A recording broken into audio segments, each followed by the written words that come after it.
Hello दोस्तों, हमारे channel में आपका स्वागत है। आपको 90 की फिल्मों का वह अभिनेता तो याद ही होगा जिसको लोग जोजो के नाम से जानते थे। बॉलीवुड का वह विलन छोटे छोटे किरदारों में भी बड़े बड़े एक्टर्स पर भारी पड़ जाता था। मगर क्या आपने कभी सोचा है कि वह अचानक फिल्मों से कैसे गायब हो गए? आपको पता ही नहीं होगा कि एक खौफनाक हादसे ने जोजो का फिल्मी करियर बर्बाद कर दिया था। तो चलिए आज हम जोजो के फिल्मों में आने की पूरी कहानी से लेकर उस हादसे की भी जानकारी देते हैं जिसने इस बेजोड़ अभिनेता का करियर तबाह कर दिया था। 90 के दौर का बच्चा बच्चा जिसे जोजो के नाम से जानता है, उसका असली नाम जितेंद्र वर्मा है, जिन्हें जीतू वर्मा भी कहते हैं।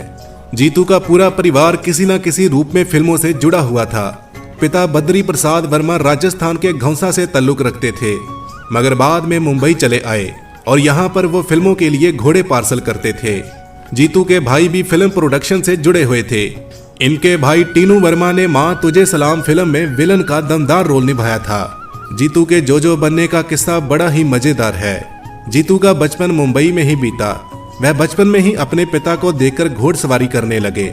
1992 की बात है कि उनके एक भाई पप्पू वर्मा एक फिल्म बनाने जा रहे थे जिसका नाम था वंश, तो उन्होंने जीतू वर्मा को इस फिल्म का कोरियोग्राफर बना दिया। एक बार की बात है कि फिल्म के हीरो हीरोइन सिद्धार्थ और एकता के साथ एक गीत की शूटिंग चल रही थी। तो इस गीत के एक शॉट में अचानक बांसुरी बजाते हुए एक चारवाहे को दिखाने की योजना बनी। उन्होंने जीतू को अपने पास बुलाया और उनके गमछे को उनके सर पर लपेटकर एक बांसुरी पकड़ा दी और फिर वह गाना शूट हुआ। बाला सुब्रमण्यम और लता का गाया गाना बड़ा मशहूर हुआ। गाना था आके तेरी बाहों में हर शाम लगे सिंदूरी। आपने भी कई बार यह गीत सुना होगा, जिस गाने में इनकी जिंदगी का पहला रोल था। 1996 की बात है कि सोहेल खान डायरेक्टर बनने जा रहे थे, तो पहली फिल्म में भाई सलमान खान और संजय कपूर को लिया गया था, जिसमें सलमान को घोड़े पर एक्शन सीन करना था।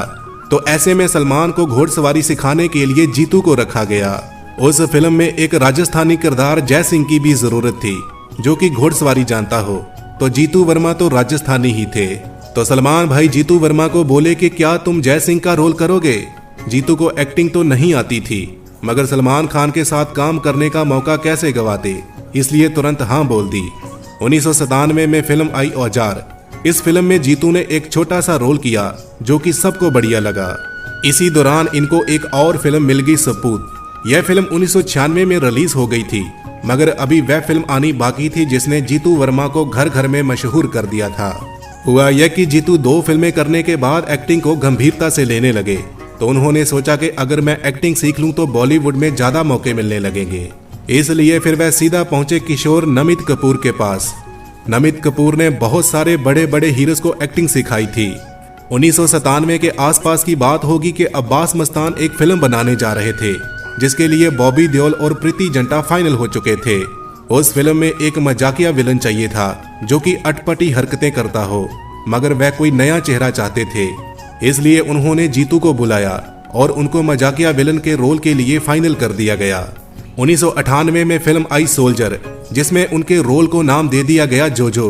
रेस्टोरेंट में 7 नंबर टेबल के लिए सेटिंग करते जोजो का लड़ना और तोड़ फोड़ करना दर्शकों को इतना पसंद आ गया कि जोजो सुपरहिट हो गए। फिल्म से पहले बॉबी हीरो थे, लेकिन बाद में लोग उनको भूल गए और सिर्फ जोजो ही याद रह गए। इस फिल्म के बाद लोग उनका असली नाम भूल गए और सबके लिए वह जोजो बन गए।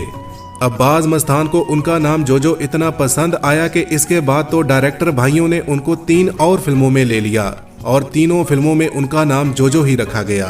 यह फिल्में थी हमराज, किस किस को प्यार करूं और Tarzan the wonder car. Jeetu की कामयाबी से प्रभावित साउथ इंडस्ट्री ने भी उनके लिए दरवाजे खोल दिए। वहीं हिंदी फिल्मों में भी इन्होंने दमदार रोल किए, चाहे बादल फिल्म का आतंकवादी हो, चाहे अर्जुन पंडित का रफीक हो। इसके अलावा दीवानापन, क्रांति, तलाश, बॉडीगार्ड, बोल बच्चन, सन ऑफ सरदार से लेकर जय हो जैसी फिल्मों में एक्टिंग करके कामयाबी की बुलंदियां पर चल रहे थे। मगर फिर वह अचानक फिल्मों से गायब हो गए और उसको चाहने वालों को पता ही नहीं था कि वह कहां चले गए। असल में एक खौफनाक घटना ने उनका बुलंदी पर पहुंच रहा करियर बर्बाद कर दिया था। हुआ यह कि एक बार उन्होंने राजस्थान जयपुर के किसी प्रोग्राम में जाना था, तो वह कार के ड्राइवर के साथ वाली सीट पर बैठे थे। रास्ते में चलते हुए एक जंगल आया जहां पर बहुत ही कम लोग आते जाते हैं। गाड़ी ने अभी आधा ही जंगल पार किया था कि कुछ लुटेरों ने उन पर पत्थरों की बौछार कर दी। ड्राइवर ने कार की स्पीड बढ़ाई, लेकिन लुटेरे पत्थर फेंकते ही जा रहे थे ताकि गाड़ी रुक जाए। अचानक एक बड़ा सा पत्थर कार का शीशा तोड़ते हुए सीधा जीतू वर्मा की दाईं आंख में जा लगा, जिससे आंख फुट गई और बहुत खून बहने लगा। लुटेरे गाड़ी तक पहुंच ही गए थे कि ऐसे में ड्राइवर ने होशियारी दिखाई और कार की स्पीड अचानक बढ़ा दी। लुटेरे पीछे पीछे दौड़े, मगर ड्राइवर ने स्पीड बढ़ाकर कार को लुटेरों की चुंगल से भगा लिया।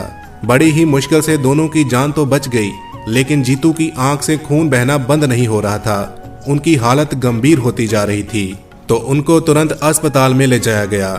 जांच हुई तो पता चला कि आईब्रो का हिस्सा फट चुका था। आंख की हालत भी खराब हो चुकी थी। गंभीरता को देखते हुए जीतू को फौरन मुंबई के वडाला हॉस्पिटल में भेजा गया। वहां डॉक्टरों ने बोला कि इलाज के बाद भी आंख में रोशनी आने की बहुत कम उम्मीद है। डॉक्टरों ने उनको फिल्मों में काम करने के लिए मना कर दिया और बोला कि आंख पर बुरा असर पड़ सकता है। ऐसे में वह फिल्मों से दूर हो गए। इलाज तो बहुत हो रहा था, लेकिन आंख की रोशनी वापस नहीं आ रही थी। करीब 3 साल तक इलाज चलता रहा और जीतू बॉलीवुड से अचानक गायब हो गए। फिल्मों से दूर इन दिनों जीतू वर्मा फिल्मों के लिए घोड़े सप्लाई करते हैं और हाल में ही मिर्जापुर नाम की वेब सीरीज में नजर आए थे। लेकिन अब आंख की थोड़ी सी रोशनी वापस आ चुकी है। वो एक खतरनाक हासदा एक दमदार कॉमेडी विलन को ले डूबा। दोस्तों, आपको जोजो यानी जीतू वर्मा कैसे लगते थे? उनकी कोई फिल्म या कॉमेडी किरदार आपको याद हो तो हमें कमेंट में जरूर बताइएगा। ऐसी ही और स्टोरीज को जानने के लिए हमारे चैनल को सब्सक्राइब कर